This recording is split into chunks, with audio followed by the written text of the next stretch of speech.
আসসালামু আলাইকুম সবাইকে আবারও স্বাগত জানাচ্ছি আমাদের আয়োজন বিগত বছরের গুচ্ছ পরীক্ষার প্রশ্নের অ্যানালাইসিসের ক্ষেত্রে। আজকে আমরা অ্যানালাইসিস করব 22-23 শিক্ষাবর্ষের সাধারণ জ্ঞান প্রশ্নের। তো সাধারণ জ্ঞান প্রশ্নের প্রথমেই আমরা লক্ষ্য করতে পারছি যে আইসিটি থেকে প্রশ্ন দিয়েছে। প্রথমে সি ল্যাঙ্গুয়েজ ইনপুট নেওয়ার জন্য কোন ফাংশনটি ব্যবহৃত হয়? স্ক্যানএফ এই প্রশ্নটি আইসিটি থেকে মূলত আমরা দেখতেছি যে নেওয়া হয়েছে। দ্বিতীয় প্রশ্ন, কোন কম্পিউটার পদ্ধতি পৃথিবীর পৃষ্ঠের বিভিন্ন স্থানের উপাত্ত ও ব্যবহারের বর্ণনা দেয়? জিপিএস। দেখেন, কম্পিউটার পদ্ধতি পৃথিবী পৃষ্ঠের বিভিন্ন স্থানের উপাত্ত ধারণ ও ব্যবহারের বর্ণনা দেয়। দেখেন, জিপিএস এর মাধ্যমে আমরা কি অনেক অ্যাড্রেস, অনেক প্লেস আমরা ট্র্যাক করতে পারি না, ট্রেস করতে পারি না, এটা এখানে বুঝাইছে জিপিএস এ। কোন পদটি দুইবার দুই অর্থে ব্যবহৃত হলে স্বানুমানের ক্ষেত্রে দ্ব্যর্থক অপ্রধান পদ অনুপপত্তি ঘটে? হেতুপদ। দেখেন, এই প্রশ্নটা কোথা থেকে দিয়েছে? এই প্রশ্নটা দেওয়া হয়েছে যুক্তিবিদ্যা থেকে, ঠিক আছে? অর্থাৎ ঘুরে ফিরে আমাদের ইন্টারমিডিয়েটে পড়ে আসা যে সকল বিষয় ছিল এই বিষয়গুলোর উপরে নির্ভর করে আমাদের কি করা হয়েছে, প্রশ্নগুলো তৈরি করা হয়েছে, তাই না? যে কোন পদটি দুইবার দুই অর্থে ব্যবহৃত হলে স্বানুমানের ক্ষেত্রে দ্ব্যর্থক অপ্রধান পদ অনুপপত্তি ঘটে, সেটা হচ্ছে কি হেতুপদ। ওকে, ফাইন। পরে আমরা দেখতেছি যে জেডপিজি এর পূর্ণরূপ কি? জিরো পপুলেশন গ্রোথ জেডপিজি, ঠিক আছে? তারপরে প্রশ্ন দেখতেছি যে কোনটি সমাজের বৈশিষ্ট্য নয়? অভিন্ন ভাষা, স্থায়িত্ব বৈশিষ্ট্য, জনসমষ্টি বৈশিষ্ট্য, ঐক্য বৈশিষ্ট্য। অভিন্ন ভাষাটা সমাজের বৈশিষ্ট্য নয়, যেটি আমরা আবারও দেখতেছি কোন বিষয় থেকে দিয়েছে ইন্টারমিডিয়েটের, সেটা হচ্ছে সমাজ বিজ্ঞান থেকে আমাদের তুলে দিয়েছে। ওকে, ফাইন। বাংলাদেশের মৌলিক অধিকারের সংরক্ষক হচ্ছে কে? বাংলাদেশের মৌলিক অধিকারের সংরক্ষণ হচ্ছে সুপ্রিম কোর্ট। বাংলাদেশের সুপ্রিম কোর্ট যেটা আছে, হাইকোর্ট বা আপিল বিভাগ নিয়ে যে সুপ্রিম কোর্ট, এই সুপ্রিম কোর্ট হচ্ছে আমাদের মৌলিক অধিকারের সংরক্ষক। অর্থাৎ আমাদের দেশের সংবিধানে অনুচ্ছেদ 27 থেকে 44 পর্যন্ত 18টা মৌলিক অধিকার রয়েছে। এই 18টা মৌলিক অধিকারের মধ্যে কোনোটা যদি আপনাদের ক্ষুণ্ণ হয় বা মৌলিক অধিকার বাস্তবায়িত না হয়, তখন আপনারা কি করবেন? তখন আপনারা সুপ্রিম কোর্টের হাইকোর্ট বিভাগে যেতে পারবেন। হাইকোর্ট বিভাগে গিয়ে সেখানে হচ্ছে আপনারা রিট করতে পারবেন যে আমার মৌলিক অধিকার ক্ষুণ্ণ করা হয়েছে। সেই রিটটা হবে আবার অনুচ্ছেদ কত? অনুচ্ছেদ 102 অনুযায়ী, সংবিধানের অনুচ্ছেদ 102 অনুযায়ী আপনারা রিট করতে পারবেন, ঠিক আছে, হাইকোর্টে গিয়ে। ওকে, এই জন্য সুপ্রিম কোর্টকে মৌলিক অধিকারের অভিভাবক বলা হয় বা সংরক্ষক বলা হয়। পরবর্তী প্রশ্ন আমরা দেখি, অগাস্ট কোডের মতে কোনটি মানব জ্ঞানের ত্রয়সূত্রের অন্তর্ভুক্ত নয়? সেটি কোনটা? বস্তুগত স্তর। তাহলে ধর্মতাত্ত্বিক স্তর আছে, বিদ্যাগত স্তর আছে এবং দৃষ্টিবাদী স্তরও রয়েছে মানব জ্ঞানের ত্রয় স্তর হিসেবে, কিন্তু অগাস্ট কোডের মতে বস্তুগত স্তরটা নয়। আচ্ছা, একটা সাইড ইনফরমেশন দিয়ে রাখা ভালো যে এই যে ভদ্রলোক অগাস্ট কোড, ইনি হচ্ছে যে সমাজবিজ্ঞানের জনক। যাদের সমাজবিজ্ঞান ইন্টারমিডিয়েটে ছিল তারা তো জানেন, কিন্তু যাদের ছিল না তারা জেনে রাখেন যে সমাজবিজ্ঞানের জনক হচ্ছে কে? অগাস্ট কোড, ঠিক আছে? সমাজবিজ্ঞানের জনক কে? অগাস্ট কোড, ঠিক আছে। ভারত শাসন আইন কবে রাজকীয় সম্মতি লাভ করে? 2 আগস্ট 1935 সালে ভারত শাসন আইন রাজকীয় সম্মতি লাভ করে। ভারত শাসন আইন তৈরি করে, সেটা আবার ব্রিটিশ রাজাদের কাছে সম্মতি লাভ করে 1935 সালে 2 আগস্টে, 2রা আগস্ট। কোনটি সামাজিকীকরণের উপাদান নয়? বিচ্ছিন্নকরণ সামাজিকীকরণের উপাদান হইতে পারে না। কমন সেন্স একটু খাটাবেন। দেখেন, সামাজিকীকরণ কি? অনুকরণ, ইয়েস। শিক্ষণ, চিহ্নিতকরণ, এগুলো একটু উপাদান সামাজিকীকরণের ক্ষেত্রে, কিন্তু বিচ্ছিন্নকরণ কি উপাদান? আপনি কি বলবেন যে আপনার সন্তানকে বা আপনি কাউকে বলবেন, বন্ধুকে, যে এখান থেকে চলে যায়, এখানে মিশবি না, এদের সাথে দরকার নেই মিশার, কোনো কারোর সাথে মিশবি না, একাই থাক সমাজে, এগুলা কি বললে সামাজিকীকরণ হবে আপনাদের? হবে না, ঠিক আছে? তাহলে বিচ্ছিন্নকরণ সামাজিকীকরণের উপাদান হতে পারে না। পরবর্তীতে কোন ঘটনার প্রতিবাদে রবীন্দ্রনাথ ঠাকুর নাইট উপাধি প্রত্যাখ্যান করেন? জালিয়ানওয়ালাবাগ হত্যাকাণ্ডের জন্য কি করেন রবীন্দ্রনাথ ঠাকুর? হচ্ছে তার নাইট উপাধিটা কি করেন? প্রত্যাখ্যান করে দেন, ঠিক আছে?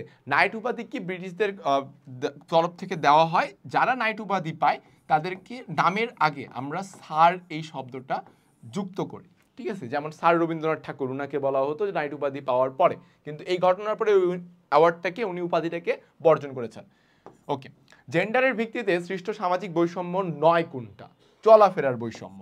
চলাফেরার বৈষম্য জেন্ডারের ভিত্তিতে সৃষ্ট সামাজিক বৈষম্য হতে পারে না, ঠিক আছে? কারণ সম্পত্তির উত্তরাধিকারের বৈষম্য হতে পারে, শ্রম মূল্যে বৈষম্য হতে পারে, বয়স ভিত্তিক বৈষম্য হতে পারে। জেন্ডারের কারণে যে তুমি নারী আমি পুরুষ, তোমার আমার মাঝখানে শ্রম মূল্যে একটু বৈষম্য হবে, কিন্তু চলাফেরার বৈষম্য না, সবারই চলাফেরার অধিকার আছে, চলাফেরার স্বাধীনতা আছে, এটা আমাদের সংবিধানের অনুচ্ছেদ 36-এ বলা হয়েছে এই জিনিসটা, ঠিক আছে? Okay fine. পরবর্তীতে আমরা দেখতেছি যে ন্যাটোর সর্বশেষ সদস্য রাষ্ট্র কোনটা, সাম্প্রতিক থেকে প্রশ্ন, তখন ছিল সর্বশেষ ফিনল্যান্ড। টেকসই উন্নয়ন লক্ষ্যমাত্রা এসডিজি এর কয়টি লক্ষ্যমাত্রা? 17টি লক্ষ্যমাত্রা। এসডিজির পূর্ণরূপ কি? Sustainable development goals. Sustainable development goals, এটার লক্ষ্যমাত্রা হলো 17টা। কোন প্রযুক্তিটি চতুর্থ শিল্প বিপ্লবের সাথে সম্পৃক্ত নয়? সেটি হচ্ছে কোনটা? টেলিগ্রাফ। টেলিগ্রাফ হচ্ছে পূর্বেই ছিল। আর সম্পৃক্ত কোনগুলো? IoT, robotics, three D painting. আমরা জানি যে চতুর্থ শিল্প বিপ্লব কোনটার কারণে হয়েছে? আমরা যদি কেউ না জানি তাহলে আমরা জিনিসটা নোট করে নিব যে চতুর্থ শিল্প বিপ্লব হয়েছে কিসের মাধ্যমে? প্রযুক্তির মাধ্যমে। চতুর্থ শিল্প বিপ্লব আমাদের ঘটেছে কার মাধ্যমে? প্রযুক্তির মাধ্যমে, ঠিক আছে? এই জিনিসটা আমাদের মাথায় রাখতে হবে। তাহলে প্রযুক্তি আমাদের চতুর্থ শিল্প বিপ্লবকে গঠন করছে। Okay fine. পরবর্তী প্রশ্ন, বার্ডের প্রতিষ্ঠাতা কে? বার্ডের প্রতিষ্ঠাতা হচ্ছে আক্তার হামিদ খান। এই ভদ্রলোক উনি বার্ডের প্রতিষ্ঠাতা। হালদা নদীর উৎপত্তি স্থল কোন জেলায়? হালদা নদীর উৎপত্তি স্থল হচ্ছে খাগড়াছড়িতে। এটা কিন্তু আপনার ভূগোল থেকে একটা প্রশ্ন, ঠিক আছে?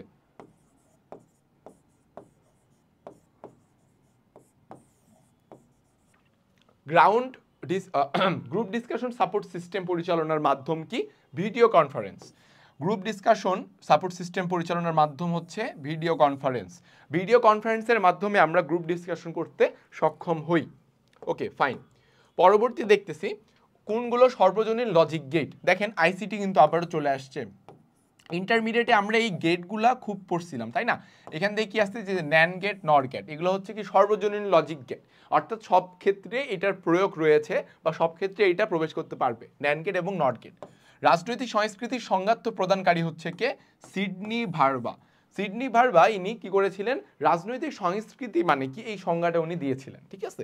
যুক্তিবিদ জে.এস. মিলের মতে কোনটি প্রকৃত আরোহ? অবৈজ্ঞানিক আরোহকে যুক্তিবিদ জেমস মিল কি বলেছেন? অবৈজ্ঞানিক আরোহকে মিলের মতে সেটি হয়েছে প্রকৃত আরোহ। প্রকৃত আরোহ জিনিসটা কি? যে আরোহের সকল প্রকার বৈশিষ্ট্য যে আরোহের মধ্যে বিদ্যমান থাকে তাকেই বলা হচ্ছে প্রকৃত আরোহ, ঠিক আছে? ওকে। আর বাই দ্য ওয়ে আরোহ হচ্ছে দুই প্রকার, প্রকৃত আরোহ এবং হচ্ছে অপ্রকৃত আরোহ, জেনে থাকা ভালো। পরবর্তী প্রশ্ন আমরা লক্ষ্য করছি, বাংলাদেশ জাতীয় সংসদ মহিলা সদস্যের জন্য সংরক্ষিত 50টি আসন নির্ধারণে কোন ধরনের পদ্ধতি অনুসরণ করা হয়? আনুপাতিক প্রতিনিধিত্বমূলক পদ্ধতি। আনুপাতিক প্রতিনিধিত্বমূলক পদ্ধতি ব্যবহার করেই জাতীয় সংসদে মহিলা সদস্যদের জন্য 50টি সংরক্ষিত আসন নির্ধারণ করা হয়েছে। এবং জেনে রাখা ভালো যে এই 50টি আসন নির্ধারণের মেয়াদকাল 25 বছর নির্ধারণ করা হয়। বাংলাদেশের সর্বশেষ সংশোধনী 17তম সংবিধানের 17তম সংশোধনীতে এই নিয়মটা করা হয় যে যারা মহিলারা সংরক্ষিত আসনে রয়েছেন তাদের আসনের মেয়াদকাল 25 বছর পর্যন্ত করা হবে। ওকে।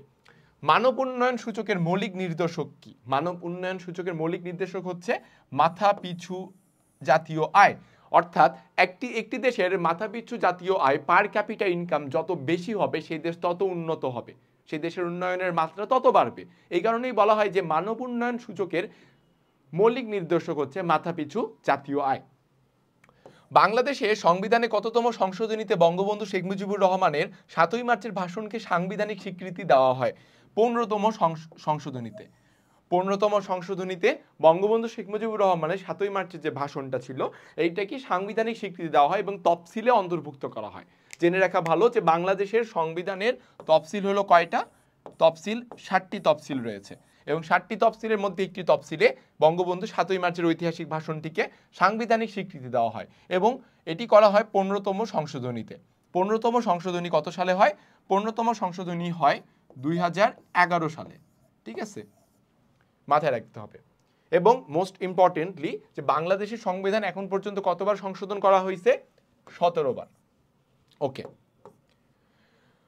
মুদ্রাস্ফীতির নেতিবাচক প্রভাব কোনটা? মুদ্রাস্ফীতির নেতিবাচক প্রভাব হচ্ছে প্রকৃত আয় হ্রাস। দেখেন আমরা মুদ্রাস্ফীতি যখন হয় আমরা ভাবি কি আমাদের কাছে প্রচুর টাকা আসে, ঠিক আছে, এক প্রকারের আমাদের বস্তা ভর্তি টাকা বাজারে নিয়ে যাব আর প্যান্টের পকেট ভর্তি বাজার করে নিয়ে বাসায় ফিরবো, এইটাকে অবস্থাকে বলা হচ্ছে মুদ্রাস্ফীতি। প্রচুর টাকা পয়সা রয়েছে কিন্তু টাকার দাম থাকে না। প্রকৃতপক্ষে যদি আমরা দেখি তাহলে প্রকৃতপক্ষে আমাদের যে ইনকামটা বা আয়টা সেটা হচ্ছে আমাদের হ্রাস পায়। এটি হচ্ছে মুদ্রাস্ফীতির নেতিবাচক প্রভাব। জাতিসংঘের নিরাপত্তা পরিষদে কোন রাষ্ট্রের ভেটো দেওয়ার ক্ষমতা নেই? কার নাই? জাপানের নেই, ঠিক আছে। আমরা জানি যে নিরাপত্তা পরিষদের সদস্য সংখ্যা কতজন? কতটি দেশ? 5টি দেশ, ঠিক আছে। এই 5টি দেশ ছাড়া অন্য কেউ আমরা ভেটো দান করতে পারে না। তার মধ্যে আমেরিকা, ইংল্যান্ড, চীন এবং তার পাশাপাশি রাশিয়া এবং ফ্রান্স।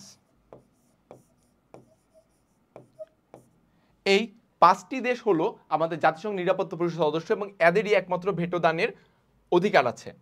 কোনটি জাতীয় বাজেটের উপাদান নয়? সেটি হচ্ছে কি? লাভ। লাভ হচ্ছে গিয়ে জাতীয় বাজেটের উপাদান নয়, কারণ রাজস্ব, ব্যয়, ঋণ সবকিছু খরচগুলো আসলে মূলত আমাদের মাথায় রেখে জাতীয় বাজেট তৈরি করতে হয়। কত লাভ হবে এটা মাথায় রেখে আমাদের জাতীয় বাজেট তৈরি করা সাধারণত হয় না।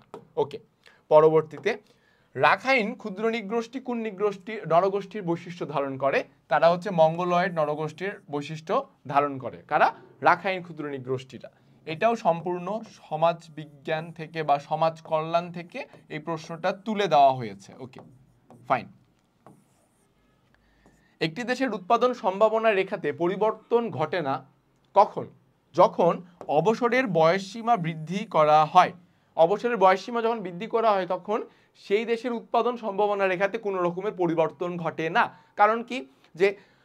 যে মানুষটি আমার কর্মে নিয়োজিত থেকে আমার দেশকে অর্থ দিচ্ছে, ট্যাক্স দিচ্ছে, যার মাধ্যমে দেশ উপকৃত হচ্ছে, তার যদি আমি চাকরিটা আরো বৃদ্ধি করে দিই, বয়সসীমা বৃদ্ধি করে দিই, তাহলে হচ্ছে যে আমার উৎপাদন সম্ভাবনা রেখার কোনো পরিবর্তন আসছে না, যা ছিল তাই থাকতেছে। পরবর্তী, একটি দেশে ন্যায়পালের উপস্থিতি কি প্রতিষ্ঠায় সহায়ক? ন্যায়পালের উপস্থিতি কি প্রতিষ্ঠায় সহায়ক? কি প্রতিষ্ঠায় সহায়ক? সেটা হচ্ছে জনকল্যাণমূলক সুশাসন প্রতিষ্ঠার জন্য সহায়ক। জনকল্যাণমূলক সুশাসন জিনিসটা কি? যে জনকল্যাণ মানে কি? আমাদের জনগণের জন্য কল্যাণ করা হবে। এবং সুশাসন আমরা অলরেডি পৌরনীতি যারা আমরা পড়েছি তারা জানি যে সুশাসন অর্থাৎ ইংরেজিতে যেটিকে বলা হয় গুড গভর্নেন্স, এটি প্রতিষ্ঠার জন্য আমাদের অবশ্যই কি দরকার? জবাবদিহিতা দরকার, আমাদের স্বচ্ছতা দরকার, আমাদের জনগণের সঠিক অংশগ্রহণমূলক দরকার, আইনের সুশাসন। এই 4টি মানদণ্ড আমাদের সুশাসন প্রতিষ্ঠার জন্য অবশ্যই দরকার। এবং এই ন্যায়পাল যেটি আমাদের দেশের সংবিধানের 77 নম্বর অনুচ্ছেদে এই ন্যায়পালের কথা উল্লেখ করা আছে। এই 77 নম্বর অনুচ্ছেদে ন্যায়পাল যদি আমাদের বাস্তবায়ন করা হয় দেশে, তাহলে জনকল্যাণমূলক সুশাসন অবশ্যই ঘটবে। এটি ছাড়া জনকল্যাণমূলক সুশাসন প্রতিষ্ঠা করা প্রায় অসম্ভব। এবং একটা এক্সট্রা ইনফরমেশন হলো, ন্যায়পাল সংবিধানের কোথায় আছে? 77 নম্বর অনুচ্ছেদে ন্যায়পাল সম্পর্কে বলা রয়েছে।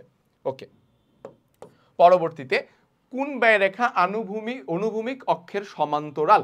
কোন ব্যয়রেখা? সেটি হচ্ছে কোনটা? TFC. TFC means total fixed cost. Total fixed cost যেটি রয়েছে, টোটাল ফিক্সড কস্ট হচ্ছে অনুভূমিক অক্ষের সমান্তরাল, অর্থাৎ মোট স্থির ব্যয়। আমরা যদি একটা রেখা অঙ্কন করি অর্থনীতিতে, আমরা অলরেডি দেখেছি অর্থনীতিতে রেখা অঙ্কন করে যে মোট স্থির ব্যয়টা ভূমি অক্ষের সমান্তরাল ভাবেই যায়। মোট স্থির ব্যয় কাকে বলা হচ্ছে? যেটা হচ্ছে আপনার মোট স্থির ব্যয় বলা হচ্ছে এটিকে, যে আপনি যদি কোনো কারখানার উৎপাদন যদি বন্ধ রাখেন 2-3-4 মাস, কিন্তু তার উৎপাদন বন্ধ রাখার পরেও আপনার কিছু অর্থ ব্যয় করতে হয়, সেগুলো কি স্থির ব্যয় বলা হচ্ছে। যেমন কারখানার আপনার ভাড়া, ভূমির খাজনা, কারেন্টের বিল, কিংবা কর্মচারী-কর্মকর্তাদের বেতন, শ্রমিকের পারিশ্রমিক, তো এই জিনিসগুলো আপনার টোটাল ফিক্সড কস্ট হিসেবে বিবেচনা করা হয়। আর এটা হচ্ছে ভূমি অক্ষের সমান্তরালভাবে অবস্থান করে। আচ্ছা, খুব ভালো। তাহলে আমরা 21-22 এবং 22-23 সাধারণ জ্ঞান প্রশ্নটা অ্যানালাইসিস করা শেষ হলো। এবং এই প্রশ্ন অ্যানালাইসিস করে আমরা একটি বিষয়ে বা একটি সিদ্ধান্তে উপনীত হতে পারবো। কিভাবে? যে কোন কোন বিষয় থেকে আমাদের সাধারণ জ্ঞানগুলো মূলত আসে গুচ্ছ পরীক্ষায়, বা গুচ্ছ পরীক্ষার জন্য আমরা কোন বিষয়ের উপর বেশি ইম্পর্টেন্স আমরা প্রয়োগ করব। সেগুলো কি? সেগুলো হচ্ছে যে আমরা যদি একটু মনোযোগ দিয়ে একটু দেখি, বা একটু আমরা মনোযোগ দিয়ে একটু আমরা লিখে নেই জিনিসটা, তাহলে আসছে কি কি। প্রথমত আসছে আমাদের পৌরনীতি।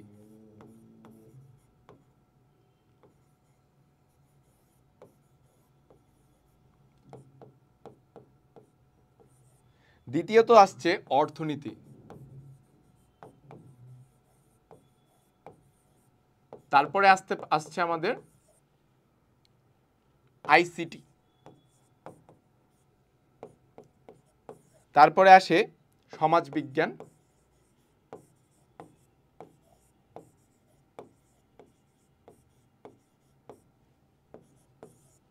তারপরে আসে যুক্তিবিদ্যা।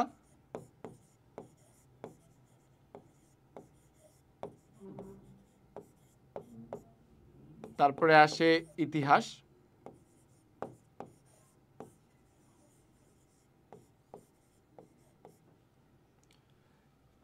এরপরে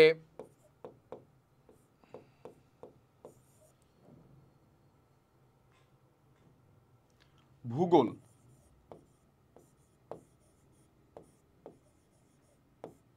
লক্ষ্য করুন যে এই যে আমি বিষয়গুলো যেখানে লিখে দিলাম, অর্থাৎ 21-22 কিংবা 22-23 শিক্ষাবর্ষে যেই বিষয়ের উপর ভিত্তি করে সাধারণ জ্ঞান তৈরি করা হয়েছিল, সেই বিষয়গুলো হচ্ছে এখানে উল্লেখ করা আছে।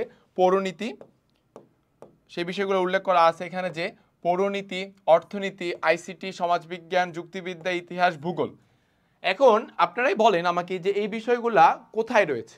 বিষয়গুলো রয়েছে আপনার এইচএসসির মানবিক শাখার যে আপনারা বইগুলো পড়ে এইচএসসি পাস করেছেন, এই এইচএসসি পাশের পেছনের এই বইগুলার উপর ভিত্তি করে আপনি সাধারণ জ্ঞান পাবেন। ঠিক আছে? এই এইচএসসি পরীক্ষার যে আপনার এইচএসসিতে আপনার যে সাবজেক্টগুলো ছিল, সাবজেক্টগুলো যদি সঠিকভাবে আপনি পড়েন, বিশ্লেষণ করে ভালো মতো বুঝে, তাইলেই আপনি সাধারণ জ্ঞান ভালো করতে পারবেন। এখন প্রশ্ন আসতে পারে যে ভাইয়া এই বইগুলো তো অনেক সাইজে বড়, অনেক পড়া, কি পড়বো না পড়বো?